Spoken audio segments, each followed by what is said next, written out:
Hello there, my name is Brianna, and I like to teach people makeup like they are toddlers, and I did just up my editing skills and learn how to use a freeze frame, so look into my eyes right now. Look into my eyes and tell me you love me. For today's makeup lesson, we're actually going to take a step back and learn about the basics of art, the elements of art, because whether you agree with it or not, makeup is a form of art, and I see a lot of people online claim that they are not creative or artistic, but they do makeup every single day. And then those same people come to my videos specifically being like, hey bitch, what the fuck am I doing wrong? I'm so excited to play art teacher today. If you look at my little chalkboard, today's first lesson is going to be color theory. If you look at my eyeshadow, I created what's called a gradient or an ombre. That just means I took 2 or 3 colors and I blended them together. There's no harsh lines. But unfortunately, you can't just take any color combination and mix them together and expect to get such a flawless blend. What you want to do is look at the color wheel,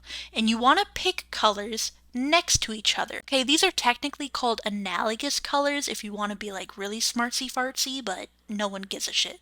So for example, I took purple, then pink, and then a lighter pink. Now if I try to blend this purple with the color yellow, it's literally going to turn into the color of Dookie because they're across from each other on the color wheel, and if you mix those two colors together, they neutralize each other, which is just a really fancy way of saying that it turns into the color brown. So anytime you want to create a nice soft blend, make sure that you're picking colors next to each other rather than across from each other on a color wheel. Did that make any sense at all? Probably not, but we're gonna head on to the next lesson, which is called saturation and contrast. I just used more highly contrasted colors. Whoa, I'm stumbling over my own goddamn words right now. I don't know how you're gonna learn anything from this fucking video.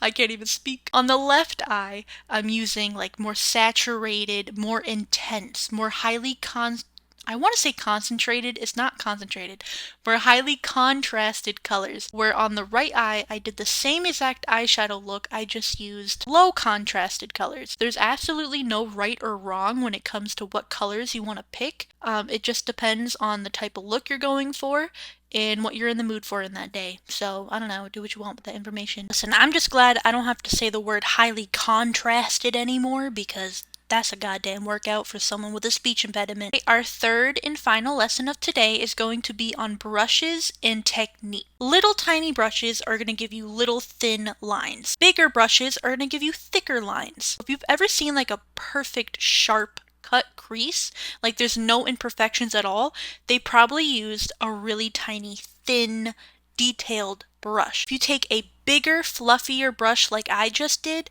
you're going to get thicker and heavier lines, and you're not going to have as much control. And I'm not saying that thin, detailed brushes are better than fluffier, bigger brushes, because it really just depends on the look that you're going for. But it is just a good thing to recognize when you're doing an eyeshadow look or a cut crease, and you look at the reference picture and you're like, oh fuck, like, why does mine not look the same? Oh, it's because I used a thicker brush than her. And the next time you're going to use a smaller brush, and then you're going to realize you just needed to know the basics of art, which is what I just fucking taught you, bitch. Give me a round of fucking applause, because I'm a teacher.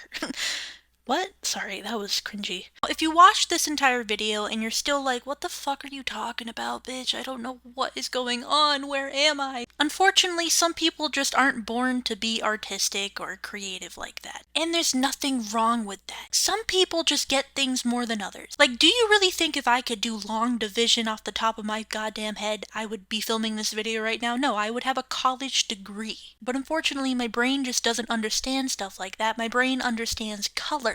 So you could say, I'm never gonna have a stable income or career. Anyway, yeah, bye.